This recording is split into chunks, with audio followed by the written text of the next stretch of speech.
kó má ní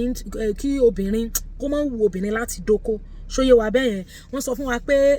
nígbà míì tí obìnrin bá lóyún ṣe mọ̀ pé there will definitely be hormonal changes lára obìnrin pé ó ṣeé ṣe kí irú obìnrin yẹn kó má fẹ́ dóko ní time tí oyún bá ẹ̀ṣẹ̀ dúró sí ní ara then childbirth àbí àwọn postpartum hormonal imbalance ẹni tó ṣẹ̀ṣẹ̀ bímọ bóyá ó ní tears tàbí bóyá ó ní àwọn pain kan tó yẹ pé ara ò tí ì padà bọ́ sípò ṣe mọ̀ padà yàtọ̀ sára ẹlòmíì tó bá bímọ tó bá ti jóra tára ẹ̀ jiná ó sì lè tún súnmọ́ ọkọ ẹ̀bẹ̀ ẹlòmíì lélẹ́yìí kó tó di pé bọ́ọ̀dì ẹ̀ máa padà bọ́ sípò pé ó máa take time therefore pé kí àwọn ọkùnrin kí wọ́n understand that with women so pé obìnrin tí ò bá láìkì okó bóyá ó ṣẹ̀ṣẹ̀ lóyún ṣe mọ̀ pé àwọn obìnrin míì gan wà tẹ́ pé tóyún wọn ò bá tí ì ju oṣù kan oṣù méjì oṣù mẹ́ta tán bá tún súnmọ́ ọkùnrin oyún yẹn gan lè wálẹ̀ ó depend lórí ara ẹlòmíì tóyún ẹ̀ ò bá tí ì gbó kó dàgbà dáadáa tó bá súnmọ́ ọkùnrin ó lè affect oyún yẹn bẹ́ẹ̀ ẹlòmíì wà tí ò rí bẹ́ẹ̀ lórí bó bá lóyún oṣù kan tó bá yìí súnmọ́ ọkọ ẹ̀ kò sí nǹkan kan tí ó ṣe oyún yẹn so wọ́n á sọ pé àwọn obìnrin tán bá fẹ́ tẹ́ pé wọn kì í láìkì okó that we cannot be pé a lè mọ judge wọn bá náà àbí òye wa we cannot be judging them like that nítorí wípé wọn láìkì okó pé ó lè jẹ́ hormonal imbalance ni then ẹlẹ́ẹ̀kẹta menopause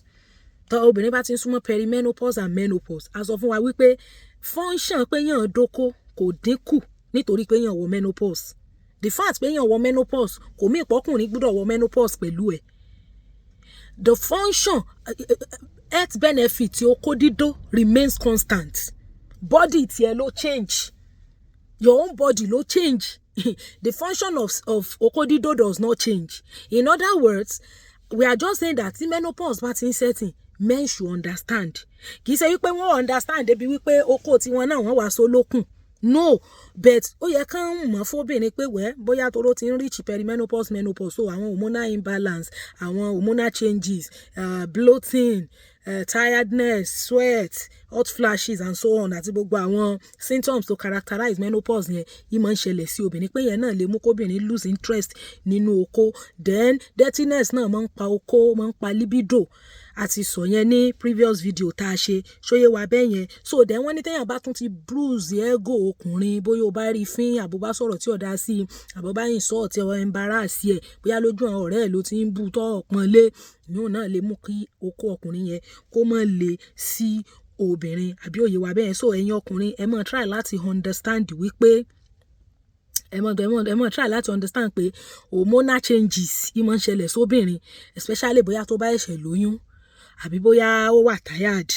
àbí òya àbí bóyá ó bímọ tó wá ní postpartum hormonal changes àbí òya báyìí nísìn so wọ́n ní tó bá jẹ́ pé obìnrin náà tó ti fẹ́ wọ menopause ni ìyẹn náà hormonal changes máa ń ṣẹlẹ̀ tó máa ń jẹ́ kóbìnrin ní disinterest kó má ní interest nínú okó so gbogbo irú àwọn nǹkan bẹ́ẹ̀ yẹn máa ń ṣẹlẹ̀ bẹ́ẹ̀ kí wá sí nǹkan tí ó permanent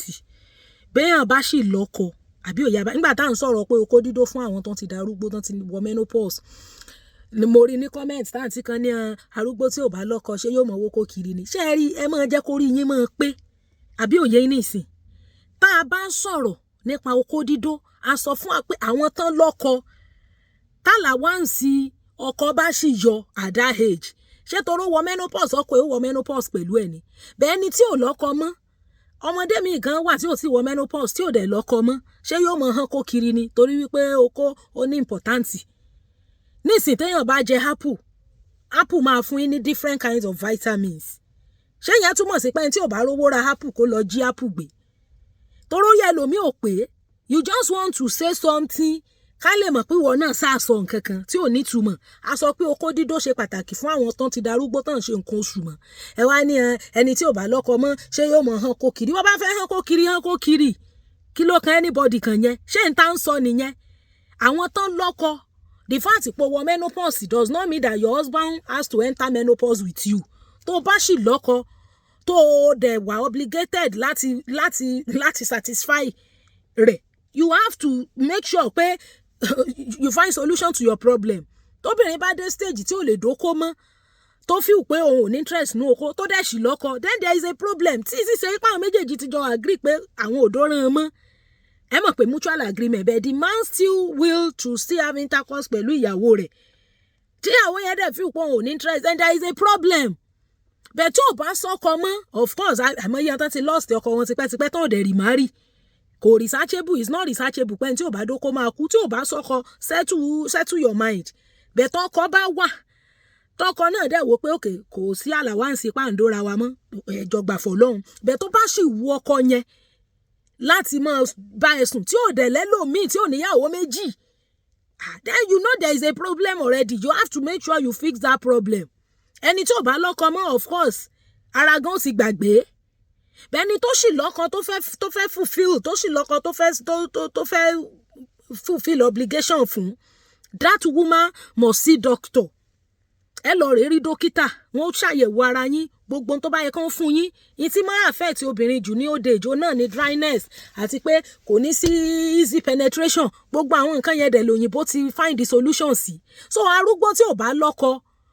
kò ní ìdí kéèyàn má ṣe wàhálà kúkú sọ́kọ tó fẹ́ bá sùn bẹ́ẹ̀ arúgbó tó sì ní ọkọ menopause ò ní kéèyàn má bá ọkọ ẹ̀ sùn mọ́ àbí òye yín nísìn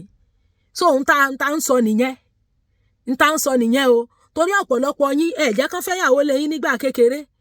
àwọn ọmọ ọlọ́mọ lọ́kọ yín ń bà láyé jẹ́ àwọn ọmọ ọlọ́mọ lọ́kọ yín ń bà ní ayé jẹ́ ẹ̀yin náà dẹ̀ mọ̀ ìkan nìyẹn nígbà tí mò ń ṣiṣẹ́ tíṣà ọmọ yẹn ẹkún ní mọ́ sun gbáà lójoojúmọ́ ìmọ̀ sunkún ni kò sì gbọ́ Yorùbá kò gbé èbò kò gbà Hausa kò gbọ́ Ìgbò kò sí ń tọ́ gbọ́ èdè ìlú ẹnìkan ló gbọ́ school counselor ló pe ọmọ yẹn tó ṣẹ̀ṣẹ̀ lọ wẹ́ni tó gbédè ìlú ibi tó lóun ti wá ló wá ń sọ wípé àwọn grandpa àtàwọn grandma tó ń gbọ́dọ̀ wọn grandpa ti over 70 grandma ti over 60 grandpa ò gbà fún grandma mọ́ ọmọ mission tán mọ́ kó wálé èèyàn tán mọ́ fi hàn sọ ọmọ ọ̀dọ́ ni mo rò pọ́n lọ kó wọn wá lágàgbólé wọn lábúlé wọn ni so ìyá yẹn wà mọ́ ní kí bàbá mọ́ wọnú ilé ọmọ ọmọ GS1 tó ṣe wípé ọmọ kékeré ni ńgbà tó ṣẹ̀ṣẹ̀ dé ní ìsìn ọyàn rẹ̀ wá tóbi rabàtàràbàtà ń gbà náà ó lóun fìgbà kan lóyún tí woman yẹn tó drive òun lọ sọ́nà travel alọ́nà bo ni ó lọ́nà travel ni kò mọ̀ bẹ́ẹ̀ àbí òye yín tán lọ bá ọmọ ìyọyún tó tún gbé padà wá kò tún tójọ́ mélòó ni bàbá tó ń sún mọ́ mo wá ń sọ staff room jọ́mọ̀ ní torí public ni ẹ mọ̀ pọ́n government school yẹn ibẹ̀ náà mọ́ mission sábà mọ́ lọ mo wá ní kí lé tí bàbá yìí ò wá fẹ́ yàwó gbogbo wọn pariwo mọ́ mi ni pé ẹ̀yin Christian wà lè gbà ṣáyìn Christian lè gbà bẹ́ẹ̀ mo ní ṣé kò wá bẹ́tà ju bó ṣe wá ń ba yí ọmọ ọlọ́mọ yìí jẹ́ ṣé kò wá bẹ́tà ni ọ̀pọ̀lọpọ̀ yín ẹbí mọ ti yín ẹ kó pamọ́ òbò ẹ gbóbò pamọ́ ẹ fẹ́ kán fẹ́yàwó lé yín ẹ wà ní kọ́kọ́ yín lọ́mọ ba yí ọmọ ọlọ́mọ kan jẹ́ ṣáyìn lè gbarú ẹ̀ àbẹ́ lọ́mọ ti yín kó tó di pọ́n wọ́n dáwó fọ́mọ yẹn wọ́n lọ fọmọ yẹn lé gáràjì wọ́n mú lọ gáràjì wọ́n lọ fi lé mọ́tò kó padà sílùú wọn bọ́pọ̀lọpọ̀ yín ṣe máa ń ṣe nìyẹn ẹ nígbà fọkọ mọ́ ẹ dẹ̀ mọ̀ pé ọkọ sì ń ṣiṣẹ́ okó ẹ̀ sì ń le kò dẹ̀ níyàwó méjì then there is a problem that you need to fix ẹ ní ṣe yẹn àmọ̀rí ìbá àkú lọ́rọ̀ yín selfishness òun lẹ̀ ń ṣe so tó bá mọ̀ pé hormonal imbalance ń ṣe o ti wọ menopause go and see doctor if you still have husband tó bá sì lọ́kọ tó fẹ́ satisfy o lè torí ìyẹn kó wá ní kọ́kọ́ ẹ lọ́mọ bá yí ọmọ ọlọ́mọ orí àwọn obìnrin ti ń pe gánsìn kò sóbìnrin kankan tó máa ṣàlè fẹ́ anybody tó bá ti wá bẹ́ẹ̀ tó lò níyàwó ńlé ìyàwó òun ò gbà fóun sọ fún kó lọ kọ ìyàwó yẹn lẹ̀ ọ̀ tó bá lè ṣe ìyàwó kejì sọ fún kó fẹ́ it is either you are a wife to a man or you are nothing má ṣe girlfriend ìfẹ́ nìkan kan gbà tó níyàwó sílé tell him to go and carry his cross tó bá ti lè fẹ́ ṣe ìyàwó tó bó ṣe jẹ́ nìyẹn Landness Homes and Properties ẹ má jẹ́ àgbàgbé gbogbo nǹkan tá à ń bẹ̀rù fún níléeṣẹ́ Landness Homes dọ́kúmẹ́ǹtì deed of assignment sí ọ̀fọ̀ gbogbo ẹ̀gbà ní ìdí problem gbogbo àwọn ìwé dọ́kúmẹ́ǹtì yẹn ló ti rẹ́dì àbí òye wa nísìn so a ní ìdí ká ṣẹ̀ṣẹ̀ mọ́ dára wa láàmú lórí àwọn ìwé wọ̀nyẹn gbogbo ẹ̀ ló ti rẹ́dì then land verification ẹ̀rí pa àti lọ Ìbàdàn àti dé àdẹ̀tí rí pé àwọn ilẹ̀ yẹn wà available à ń ta ṣọ́ọ̀bù náà à ń ta odidi ilé tán ti kọ́ tán láti iléeṣẹ́ Landness Homes and Property ibẹ̀ láti lè ralẹ̀ tó fọkànbalẹ̀ ẹ já wá bá mi nínú WhatsApp fún ẹ̀kúnrẹ́rẹ́ àlàyé iléeṣẹ́ Ọ̀yọ́ Model Alternative Therapy gbogbo àwọn olóríire tá a nílò àgbo fún ìtọ́jú ara wa àwa tí a bá ní infection bóyá candidiasis staphylococcus syphilis etc àbí àwọn gonorrhea àwọn àrùn ìbálòpọ̀ àbí àrùn ilé ìgbọ̀nsẹ̀ yes ẹ já kàn sí iléeṣẹ́ Ọ̀yọ́ Model Alternative Therapy àwa obìnrin náà tó yẹ pé ẹlòmíì ní ẹ̀dà ẹlòmíì ní ìju oríṣiríṣi àwọn àgbo tó máa bá wa melt gbogbo àwọn nǹkan wọ̀nyẹn òun ni a lè rírà nílé iṣẹ́ Ọ̀yọ́ Model Alternative Therapy. Jẹ̀dí bóyá akọ jẹ̀dí àbí eléyìí tó jẹ́ pé ó tiẹ̀ ti yọ tán yányán àgbo tó lè bá wa tì wọlé padà ó wà nílé iṣẹ́ Ọ̀yọ́ Model Alternative Therapy. Bẹ́ẹ̀ ni Excellent Therapy Academy gbogbo àwa tá a ní ọmọ tá a fẹ́ kí àwọn ọmọ wa kí wọ́n perform better in their academics online extramural class ni for the junior students, those ones in the junior secondary school and those ones in the primary school. So let us contact Excellent Therapy Academy. Wọ́n á kọ́ àwọn ọmọ wa ní math, English, creative writing and basic science. So and we are going to like it. Ẹ ṣé gan.